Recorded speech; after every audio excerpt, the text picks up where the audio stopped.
여러분 안녕하십니까? 통독교회 주일 아침 역사순 통독 성경 공부 시간입니다.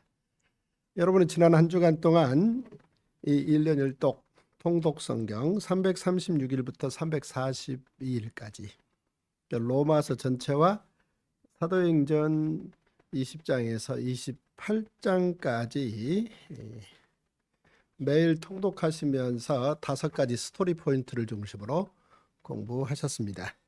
이 시간은 한 걸음 더 깊게 이 내용을 살펴보는 은혜의 시간을 소망하며 공부하시겠습니다. 기도하겠습니다.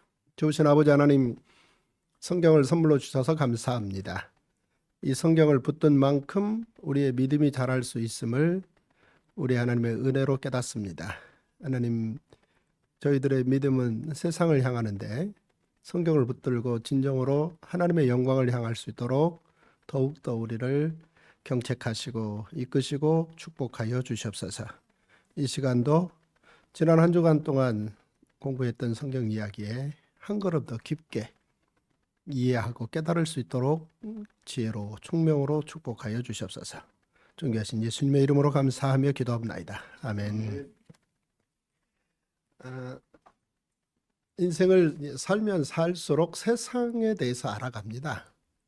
경험이 쌓이면 그것도 지식이 되는 거잖아요. 그래서 이제 어른들이 즐겨 사용하는 말 중에 하나가 가끔 그런 표현을 써요. 뻔하잖아. 짐작이 된다는 거죠. 가려 있는 것 같지만 속셈이 뻔하잖아. 그런 표현들을 쓰잖아요. 그런데 우리가 하나님을 향한 우리의 믿음은 우리의 짐작으로 뻔하지 않습니다. 결코. 바로 이 이유가 우리는 이 성경을 붙들고 하나님 앞에 서는 그 순간까지 성경을 공부해야 되는 이유입니다. 우리의 믿음은 이 책을 공부함으로 자라는 것이지, 이 책 덮어놓고 상상한다 해서 우리의 믿음이 자라는 건 결코 아니라는 걸, 그래서 오직 성경이라는 걸 우리는 또 명심해야 됩니다. 그래서 지난 한 주간 동안 이제 여러분들은 놀랍게도 통독 성경으로 성경을 공부했습니다. 그런데 통독 성경으로 공부하면서 여러분들이 확인하셨을 거예요. 왜 로마서를 읽고 또 사도행전을 읽었는가? 즉 로마서를 다 읽고 사도행전 20장에서 28장까지 로마서 뒤에 읽었단 말이죠. 왜 그랬을까? 우리가 기본적으로 신약 성경 27권을 말할 때는 마태, 마가, 누가, 요한, 그 다음 사도행전, 그 다음에 로마서 이렇게 읽잖아요. 그리고 이제 고린도 전후서를 읽는데, 이 통독 성경을 가지고 공부하다 보면 사도행전 20장까지 공부하고 로마서 전체를 다 공부하고 또 사도행전 20장부터 또 28장까지 공부를 했단 말이죠. 왜 그런 거지? 언뜻 보면은 좀 더 복잡한 것 같아요. 그러나 여러분들이 지금부터 이제 제가 드리는 말씀을 좀 잘 기억해 보시면 이게 얼마나 효과적인 방법인지 이제 파악하실 터인데요. 근본적으로 이 성경은 어떤 책입니까? 이 성경은 하나님에 관한 책이며 인간에 관한 책입니다. 그런데 하나님에 관한 책은 오케이, 인간에 관한 책인데 또 여러분들이 어떻게 파악을 하셔야 되는 거니? 이 성경 안에 쓰여진 그때 그 사람들의 이야기이며 뿐만 아니라 오늘 우리들의 이야기입니다. 따라서 오늘 여기에서 우리들의 이야기로만 너무 멈추면 그때 그들의 이야기, 즉 성경에 쓰여져 있는 아브라함, 다윗, 또 바울, 이 사람들이잖아요. 이 사람들의 그때 그들의 이야기에 대해서 명확하게 모르면 오늘 우리들의 이야기로 받아들이는데 깊어지지 않을 수 있다는 겁니다. 그래서 우리는 성경을 공부함에 있어서 유일하신 한 하나님께서 성경 전체를 우리에게 주셨는데 성경을 주시는 과정에서 보면 아브라함 다음에 모세 다음에 다윗 다음에 이를테면 예레미야, 그리고 우리 예수님, 그 다음에 사도 바울, 이런 순차성 속에서 사람들을 등장시켰다는 거죠. 그들의 이야기가 어떤 순차성을 띠고 위에 사람들의 삶이, 즉 신앙적 삶이 그 다음 사람들의 신앙적 삶에 영향력을 미쳤는가를 성경은 역사순으로 정리해놨다는 거죠. 이 부분에 대해서 그때 그들의 이야기를 정리해 두어야 오늘 우리의 이야기로 더 깨달아 알고 살아계신 하나님을 섬기며 영광 돌리는 소망을 믿음으로 더 가질 수 있다. 이 분명한 말씀입니다. 그래서 그때 그들의 이야기를 잘 정리해야 된다는 거죠. 자, 사도 바울의 이야기는 어떻습니까? 사도 바울의 이야기는 큰 흐름에서 보면은 두 가지로 나와 있습니다. 하나는 사도행전에, 하나는 사도 바울의 서신에. 사도 바울이라는 한 사람의 하나님을 섬긴 이야기가 하나의 기록은 사도행전이라는 거죠. 사도행전 15장부터 28장까지 사도행전에 사도 바울이 어떻게 하나님을 섬겼는가를 순차적으로 잘 기록해 놓고 있어요. 또 하나 사도 바울의 놀라운 하나님을 섬긴 이야기는 그가 써놓은 13권의 편지들입니다. 그래서 우리는 사도행전 15장에서 28장에 나와 있는 누가가 기록한 사도 바울의 신앙 이야기와 사도 바울이 그가 사랑하고 또 동역자된 교회들에게 편지를 보낸, 또 혹은 개인에게 보낸 그 편지들 13권의 이 편지들을 묶어서 한 사람의 이야기로 정리를 해야 사도 바울의 하나님 섬김 이야기의 인생이 이랬구나, 이렇게 정리할 수 있고, 그때 사도 바울은 그랬구나, 이렇게 정리가 된다면 우리의 인생을 통해서 나도 이런 놀라운 믿음의 삶을 살기를 소망한다, 이런 결단으로 더 주저없이 나갈 수 있다는 거죠. 자, 누가가 기록한 사도 바울의 하나님 섬긴 이야기, 즉 사도행전 15장부터 28장까지는 역사순입니다. 그렇게 읽어 내려가는 거죠. 그런데 사도 바울이 써놓은 이 편지들은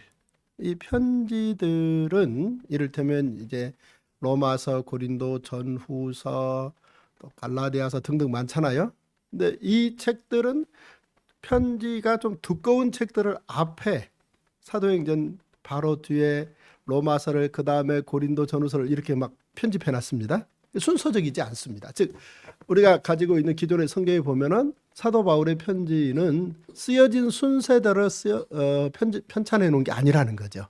이 부분을 좀 잘 정돈해 놓은 책이 바로 이 통독 성경입니다. 그래서 여러분이 이 책을 가지고 공부하는 게 그런 부분에 대해서 한 방에 끝내는 아주 가장 효과적인 공부 방법이라는 걸 다시 한번 뚜렷이 말씀드립니다. 이게 정리가 안 되면 10년, 20년 성경 공부를 해도 이게 정리가 안 되는 거예요. 아니, 왜 사도 바울의 편지를 고린도 전후서부터 읽었지? 우리가 기존에 가지고 있는 성경에는 로마서부터 읽어야 되잖아요. 그런데 우리는 고린도 전후서 읽고, 자, 편지를 보면 어땠을까요? 처음엔 데살로니가 전후서 읽었죠. 그 다음에 갈라디아서 읽었죠. 그 다음에 고린도 전후서 읽었죠. 그리고 이제 로마서를 읽을 거예요. 로마서를 읽고 사도행전 다 끝나고 난 다음에 이제 에베소서, 빌립보서, 골로새서, 빌레몬서, 그 다음에 디모데 전서, 디도서, 디모데 후서를 순차적으로 읽을 거예요. 왜 그런 거예요? 성경을 읽는 독자들을 어렵고 힘들게 만들기 위해서가 아니라 더 쉽고 더 간편하게 한 번에 딱 정리할 수 있도록. 그래서 묶어보면 사도 바울이 보낸 편지들과 사도행전의 이야기를 하나로 딱 묶어보면 그의 평생에 예수를 다메섹 도상에서 만난 이래 로마의 형장에 순교자로 죽을 때까지 이런 인생을 신앙적으로 살았구나를 딱 한 사람을 정리해 둔다는 거죠. 정리해 두면 우리 주 예수 그리스도를 믿은 많은 신앙인들 가운데 한 사람인 사도 바울의 삶이 부분 조각조각이 아닌 잘 정돈해서 우리가 그를 파악할 수 있다. 그러면 우리도 우리 삶을 정돈해 가면서 신앙생활을 할 수 있는 거죠. 중구난방이면 안 되잖아요. 우리가 하루를 살고 1년을 살고 평생을 사는데 우리의 삶이 좀 정돈돼 가야죠. 우리 삶이 그냥 보는 이에 따라 만나는 사람에 따라 기본 받침이 없이 바탕이 없이 그냥 중구난방이면 안타까운 인생입니다. 근데 하나님의 사람들은 그렇게 살지 않았다. 아브라함도 모세도 다윗도 바울도 이후에 사도 요한도 그렇게 살지 않았다. 잘 정돈된 삶을 하나님 앞에 살며 하나님의 영광을 꿈꿨다. 이런 부분들을 우리가 이 책을 통해서 확인할 수 있다는 거죠. 그래서 이제 이 책 성경을 통해서 잘 그렇게 공부해 갈 필요가 있습니다. 자, 사도행전에 기록된 사도 바울의 삶의 이야기는 누가가 보고 기록한 거예요. 누가라는 사람이 누가의 관점에서 정리정돈한 거예요. 그런데 또 하나 사도 바울의 신앙 이야기를 다 표출해 드러내놓은 사도 바울의 이 편지 13권을 보면 그가 어떻게 하나님을 사랑하며 성도들을 섬겼는지를 보여주는 책이라는 거죠. 그런데 그 편지들을 보면 먼저 쓰여진 글과 중간에 쓰여진 글과 맨 나중에 쓰여진 글이 있다고 말씀드렸어요. 그런데 일단 사도 바울의 13권의 이 편지를 들어가 보면 재밌는 사실을 하나 또 발견하게 되는데요. 먼저 중간 나중 이 흐름이 하나 있고 또 하나는 13권의 편지를 잘 공부해 보면 사도 바울이 사람을 먼저 만나고 그들과의 교류를 하고 그 다음에 보낸 편지들이 대부분이에요. 그러니까 데살로니가 전후서, 그 다음 갈라디아서, 고린도 전후서 등등, 그 다음에 디모데 전서, 후서, 디도서 이런 편지들은 그들을 미리 만났어요. 만나서 교제한 후 글을 써보낸. 그러니까 만남이 먼저고 그 다음 글이 뒤를 이은 거예요. 그런데 오직 로마서만큼은 아직 만나지 않은 사람들이에요. 아직 로마에 계신 여러 성도들, 로마에 있는 성도들을 아직 사도 바울이 직접 만나본 적이 없어요. 그런데 사도 바울은 로마서라는 편지를 써서 보냈어요. 왜요? 향후 만나보자. 난 로마에 가서 여러분들을 만날 계획이 있다.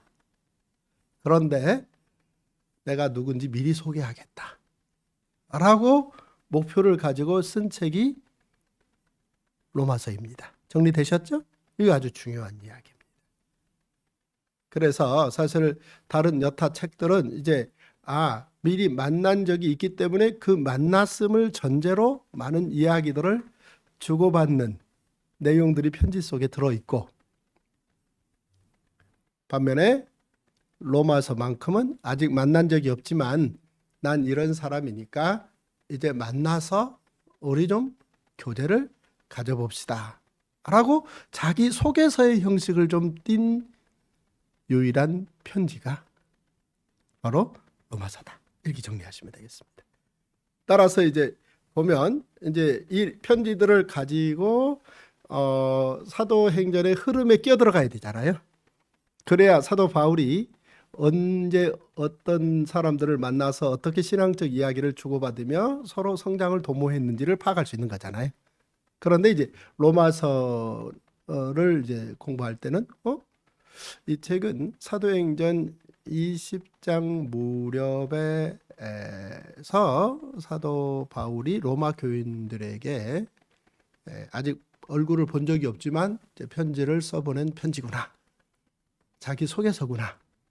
이런 거를 이제 이해하면서 이제 공부를 해야 되죠. 이제 거기 들어가 보면 이제 사도 바울이 그런 표현을 써요. 예. 이 로마서는 사도 바울이 어디서 썼는 거니? 시기는 이제 시기를 보면은 3차 전도 여행 무렵에 써요. 그러니까 1차는 2년, 2차는 3년, 3차는 4년 전도 여행을 했잖아요. 그런데 3차 전도 여행 기간에 그것도 3차 전도 여행이 끝나갈 무렵에 로마서를 써요. 시기는 로마서를 쓰는 장소는 고린도에서 씁니다. 자, 이게 정리가 돼야 돼요. 고린도에서 쓰는데 고린도에서 로마서를 쓴 그 주제, 로마서를 로마 교회에 보낸 이유, 목적은 뭐냐? 사도 바울의 로마서 글에 따를 것 같으면 그는 이런 이제 표현을 해요. 1차, 2차, 3차 전도 여행이 끝나가면서 소아시아 인근, 지금의 이제 투르키예라고 그러죠. 투르키예. 그다음에 이제 그리스, 아테네, 마게도니아 이 인근에 복음 전도 사업이 어느 정도 정돈됐다. 이렇게 사도 바울이 판단한다. 그러면서 이제 사도 바울은 따라서 이 큰 그림을 볼 때 이제 이 모든 소아시아와 에게 인근에 있는 이 전체적인 지역의 복음화는 활성화되게 돼 있다.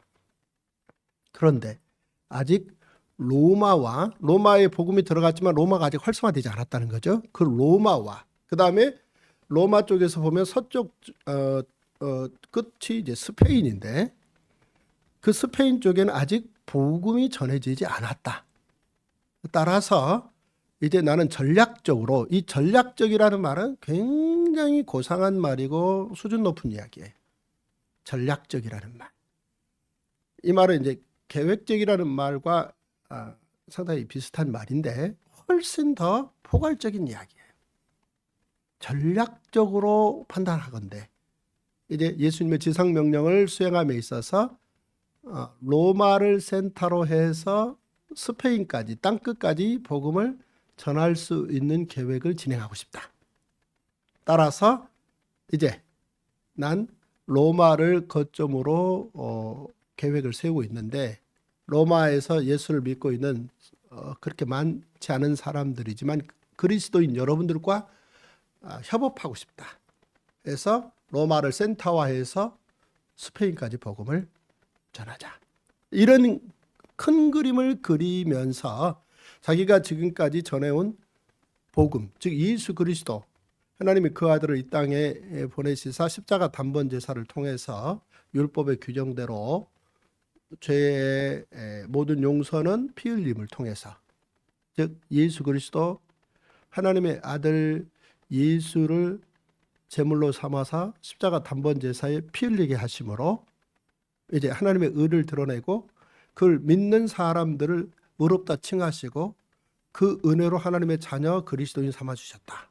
너희 몸을 성전을 삼고 성령의 전을 삼았다. 이게 이제 복음이라는 얘기를 압축적으로 로마서에 전체적으로 싹 정리정돈하면서 자, 이 복음을 전해왔다. 이 복음을 이제 여러분들과 더 깊게 나누고 기반으로 스페인까지 전략적으로 계획 세우자. 나를 소개한다. 이런 의도를 가지고 로마서를 썼다고 로마서 뒷부분에 다 그렇게 써놨습니다. 그러니 사도 바울이 로마서 뒷부분에 이제는 이 지방에 일할 것이 없고 언제든지 여러분들과 협업하여 스페인까지 갈 계획이 여러 차례 오랫동안 세운 계획인데 이제 그 계획을 실현할 시점이 되었다고 판단되는 바 나를 먼저 소개한다. 우리 같이 준비하자. 이런 의도로 고린도에서 편지를 써보냈다는 거예요. 그런데 바로 그 고린도에서 로마로 배를 타고 가면 빨리 갈 수 있거든요. 지리상 조건에 보면. 그런데 이제 사도 바울은 또 말하기를 그럼에도 불구하고 여러분들 지금 서둘러 가서 만나고 싶지만 지금까지 1, 2, 3차 전도 여행을 통해서 복음을 전해온 이 모든 이 포괄적 상황을 예루살렘 교회의 공의의 사도들에게 다 보고하고 그들과 크게 더 협의하고 허락받고, 이게 이렇게 중요한 거잖아요. 당회, 노회, 총회가 함께 간다는 거잖아요. 우린 내 그리스도인의 신앙만 따지면 아니 목사가 왜 필요하고 장로가 왜 필요하고 당회가 왜 필요하고 노회가 왜 필요하고 총회가 왜 필요해요? 그러나 이제 그러지 않다는 거죠. 그래서 큰 흐름으로 공교회의 여러 상황을 다 귀하게 여기면서 이제 예루살렘 교회에 가서 1, 2, 3차 전도 여행의 모든 이야기, 그 중에서 이제 2, 3차 전도 여행이죠. 왜냐하면 1차는 다 보고를 이미 예루살렘 공회에 다 했기 때문에 2, 3차 전도 여행의 여러 가지 상황을 다 보고하고 그리고 전반적인 그런 큰 그림을 협업해서 허락받고 그렇게 하고 로마로 가겠다라는 계획을 로마서에다 써놨다는 거죠. 자, 그 계획이 그대로 진행되진 않아요. 이후에 이제 사도행전 20장부터 28장까지 여러분들이 공부하신 내용에 보면 큰 흐름에서 보면 그대로 갑니다. 그러나 다소 사도 바울이 계획했던 방법과는 좀 별개의 사건이 발생하죠. 즉 예루살렘 공회에 가서 보고하는 과정에서 허락받고 동의하는 거는 오케이, 동의받아내는 건 오케이인데 예루살렘 공회에서 이제 사도 바울의 그동안의 이 복음 성과에 대해서 효과는 높이 평가하되 사도 바울에 대한 오해들이 있었던 거잖아요. 여러분, 게으르고 노는 사람들에게는 일절 오해가 생기지 않습니다. 뒤에서 궁시렁거리는 사람들은요, 일절 오해라는 게 없어요. 사도 바울은 정말 열심히 땀 흘리고 살다 보니까 사도 바울에 대해서 오해들, 즉 크리스찬들 가운데 넌 크리스찬들 유대인들이 사도 바울에 대해서 오해하는 건 당연한 거고 크리스찬 유대인들도 사도 바울에 대한 오해가 있었다. 그걸 이제 예루살렘 공회에서 그런 부분들을 이제 도와주고 싶었던 거죠. 해결할 수 있도록. 그래서 이제 반 유대주의, 반 지나친 율법주의. 사실은 율법이 없는 복음은 이제 없는 거잖아요. 그런데 그런 부분에 대해서 사도 바울의 이 복음 행렬에 오해가 있는 부분에 대해서 우리 해소하자, 도와주겠다. 해서 예루살렘 성전에 가서 이제 결례를 행하는 그 사건으로 이제 넌 크리스찬 유대인들이 오히려 이제 사도 바울이 예루살렘 성전을 모독했다. 이걸 빌미로 죽이려고 하잖아요. 근데 그 위기가 돌발하죠. 전혀 계획하지 않았던, 예측하지 못했던 돌발 변수입니다.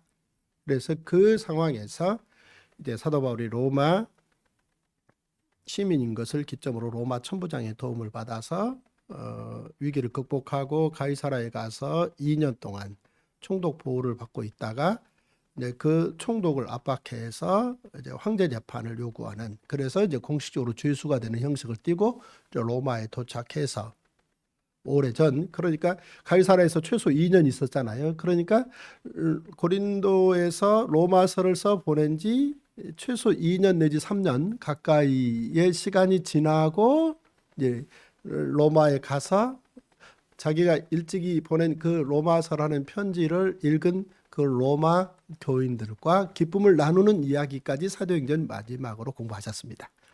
자, 정리되셨죠? 그때 그들의 이야기. 그때 그들의 이야기를 성경에 써서 우리에게 선물로 주신 이야기는 잘 공부해서 우리가 사는 이 세상도 복잡하기 짝이 없잖아요. 가족관계, 친구관계, 교우관계, 나라와 나라관계, 어느 것 하나 그냥 초등학생들이 생각하기에 별 문제 없네. 뭐 초등학생들은 그렇게 보겠지만 우리 어른들이 보기에는 어느 것 하나 심플 단순한 건 없다는 거죠. 그러나 이제 이런 상황에서 이를테면 이제 사도 바울의 복음과 율법 관계, 또 하나님 나라와 제국의 관계, 그 다음에 또 이 복음을 받아들이는 사람들 가운데 이를테면 율법을 어느 정도 수납해야 되는가, 뭐 이런 복잡한 문제들이 다 산더미처럼 쌓여 있지만 그러나 이제 그 속에서 이제 어떻게 주변 사람들과 협업하며 또 센터화를 이렇게 바꾸어서 이렇게 확장시켜가며 포인트를 명확하게 해내며 뭐 이런 얘기들을 이제 사도 바울의 복음 전하는 이야기들을 통해서 우리가 공부함으로 우리 시대를 우리가 그렇게 하나님 앞에 영광을 꿈꾸며 우리가 그렇게 협업해가는, 우리가 원해서 21세기에 태어난 건 아니었잖아요. 제가 원했다면 제가 사도 바울 시대의 디모데 같은 근처에서 저도 인생을 살았으면 좋았겠다라는 생각이 들어요. 얼마나 멋있었을까. 저런 열정적인 사람에게 복음을 배우고 협업했으면 얼마나 좋았겠는가, 그런 생각을 하는데, 그건 뭐 어느 시점에 태어나고는 제 결정사항이 아니고 하나님의 결정사항이 있으니까. 다만 분명한 건 이 시대에 태어나게 하셨지만 성경의 이야기들을 충분히 66권을 다 우리에게 주셨다는 거예요. 디모데보다 더 큰 축복을 받은 거잖아요. 제가 디모데가 써놓은 모든 편지를, 사도 바울이 써놓은 모든 편지들을 다 읽고 묶어서 사도 요한의 편지까지 공부할 수 있었다니. 그래서 이제 그런 면에서 더 큰 축복과 혜택을 누렸다고 생각하고, 그 믿음의 선배들보다 더 열심히 복잡하고 얽히고 설켰지만 이런 시기를 하나님의 나라 복음을 위하여 헌신하며 이 복음을 더 확장하는, 그래서 하나님께서 그 아들 예수 그리스도를 통해서 행하신 그 위대한 우리를 향한 사랑 이야기가 멈추지 않고 퍼져가며 또 모든 개인들에게 깊어져가는 그런 소망을 이제 꿈꾸게 됩니다. 기도하겠습니다. 참 좋으신 아버지 하나님, 참으로 멋진 그리스도인을 성경을 통해서 보게 하심을 감사합니다.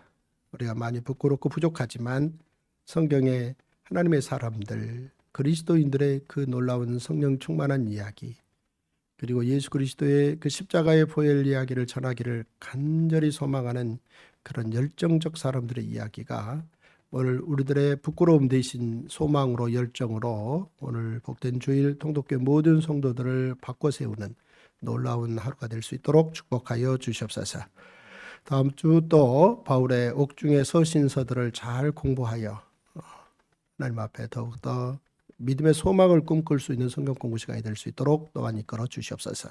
존귀하신 예수님의 이름으로 감사하며 기도합나이다. 아멘. 자, 여러분 감사합니다.